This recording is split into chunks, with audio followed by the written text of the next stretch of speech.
You know, Paul Hodgson has been many things in his athletic, media, and personal and professional career. A highly respected athlete, a highly respected announcer, sports reporter, and basically a proud member of the New Brunswick community. But for the many years that he was on this planet, including playing with the Blue Jays, something was kept from him. He was black. According to a CBC article recently that was published and didn't make much national news because of all the controversy about the U.S. tariffs, in a CBC report from Bob Mesereau, one of the best provincial reporters in New Brunswick history, the headline goes like this: I didn't know it was black. February has extra meaning for former Blue Jay discovering his roots. Now, Hodgson, who was raised in Fredericton, was the second Canadian to play for the Toronto Blue Jays. He was signed by the Blue Jays in 1977, the age of 17, and he hit his only home run in his only run with the Blue Jays in 1980. Now, according to Mesereau's report, former Toronto Blue Jays outfielder Paul Hodgson has a couple of reasons to celebrate Family Day and Black History Month for that matter. He grew up in the 1960s in Fredericton, where only a handful of black families lived. He made it onto the Jays in September 1980, only the second Canadian to play for the team. That was around when his adopted father took him aside, letting him in on his family secret. He says, "Your mother doesn't know I'm doing this, but I feel I have to tell you. You're getting married, there's a chance you could have a black child. I didn't know I was black, I didn't know it was anything." Now, living in a small town of Marysville, later part of Fredericton, Hodgson always known he was adopted, but hadn't asked many questions. He had a darker complexion, he'd get taunted. There was a bunch of kids in elementary school who were always calling me the N-word. I thought they were just stupid because I had darker skin. My dad used to say to me that I had a dark complexion. As far as he and almost everyone else thought, he was white. I grew up watching sports on TV and watching black players. I always thought, wow, it would be cool to grow up with those genes. Hodgson was signed by the Blue Jays in 1977 at age 17. Now, in the next 3 years in the minors, he had met and befriended black and Latino players, including future Jays stars Lloyd Moseby and Jesse Barfield. They were two-thirds of what's considered the best outfield trio of the 1980s with George Bell. I always got along with them fine. I didn't have a problem. Did I look black? I don't know, maybe some.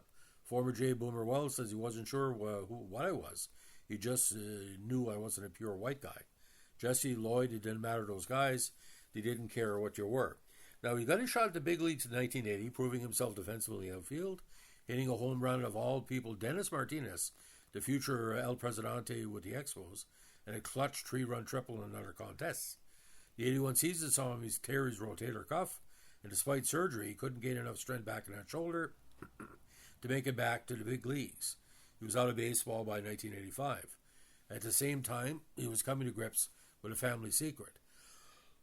It was good to finally know it was a little different. I guess it was like those guys I watch on TV. I had some of those genes in me. I was glad my adopted father told me. Now, still, it wasn't openly discussed because nobody wanted to upset the complicated family dynamics. His birth mother, her name was Elaine, and she lived nearby in Marysville. A woman Hodgson had thought was a cousin. It all started in 1959 in Montreal, where Elaine lived. She had been dating a U.S. Air Force member from nearby base in Plattsburgh, New York, for a couple of years. Then she got pregnant.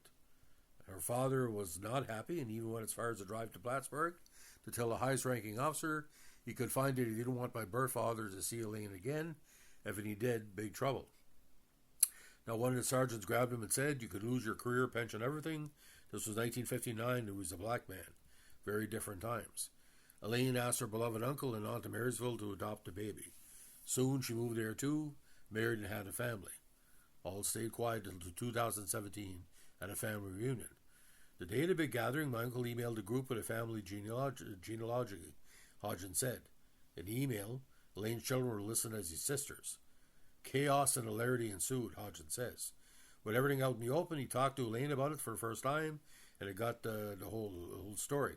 His birth father actually was Jerry Arsenault, and yes, it's a Cajun name, not the similar spelling to the Canadian Arsenault, from Lake Charles, Louisiana. So Arsenault had Acadian blood. Encouraged by his partner Lisa, they were able to track down one of Jerry's daughters. She put Hodgson in touch with his father, now living in Georgia and retired from a distinguished military and human resources career. Hodgson and Lisa went to Georgia, meeting two of Paul's new sisters and his birth father for the first time. He found out where he got his athletic genes from.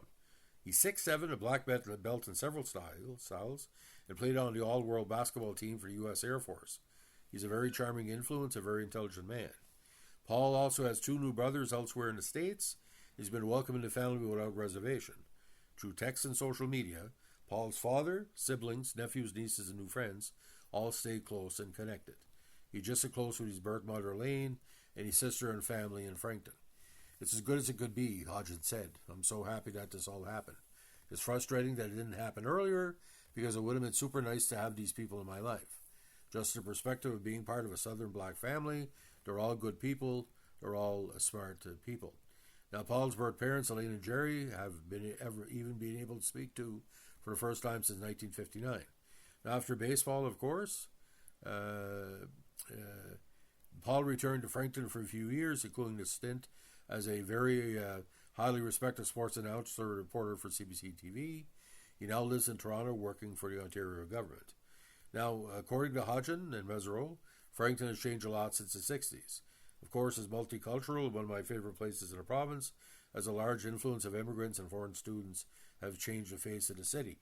Now, I was co-sports editor for the Irvings for the Woodstock, Fredericton area, although Bruce Hallahan and other reporters were the main sports editors. I was considered part of the team, and to see my articles published in the Gleaner was such an honor. And the idea about this is where it's interesting as well.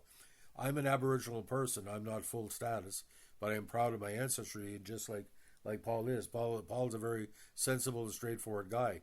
He would be proud if he was white. He would be proud if he's black or Latino or Aboriginal. Ironically, Fredericton is also well known as the birthplace of Willie O'Ree, the first black NHL player. Now the city has another black sports star to celebrate. I don't think most people in Fredericton even know, Hodgson said. Now, when I was growing up, we were so proud that Paul made it to the major leagues because they were looking at different Canadian prospects, and later on you got the Butler brothers that in the early 1990s. Now, his only Blue Jays season was halfway decent. 20 games played, 41 at-bats, 5 runs scored, 9 hits, 1 home run, 5 RBIs, 3 bases balls, and 12 strikeouts. Now, Hodgson, big drink of water, handsome guy too, still handsome, 6'2", 190. Now, in that only season as well, ladies and gentlemen, he had 3 bases on balls, 220 batting average, and 276 slugging. Now, the season of the Blue Jays that year, there was a lot of young prospects that were coming into the system, and now he was born in Montreal. Currently, he's 65, just had his 65th birthday. A native alumni of Fredericton High School. He broke in when he was 20, one of the youngest players in the Blue Jay history. His debut was on August 31st, last game October 5th versus Boston. He went 0 for 3 in his debut and 0 for 3 over his last game. Now,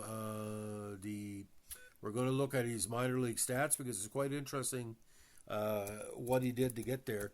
But the rotator cuff, you would think that's a pitcher injury, but it's not something uncommon.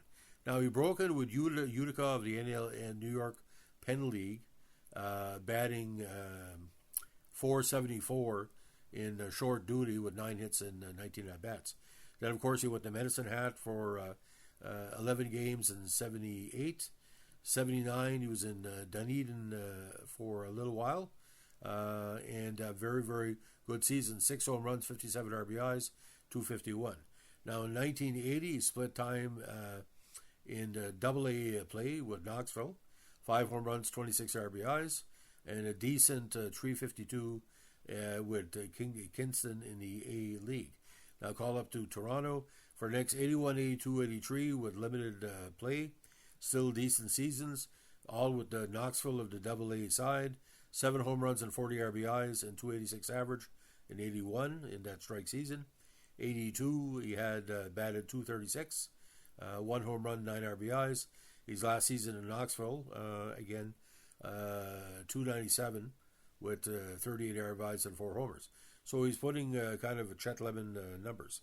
So overall in the minor leagues, he batted .279 with and some good speed at the base pads, 21 stolen bases with 30 home runs, 216 RBIs, 18 triples, and 72 doubles.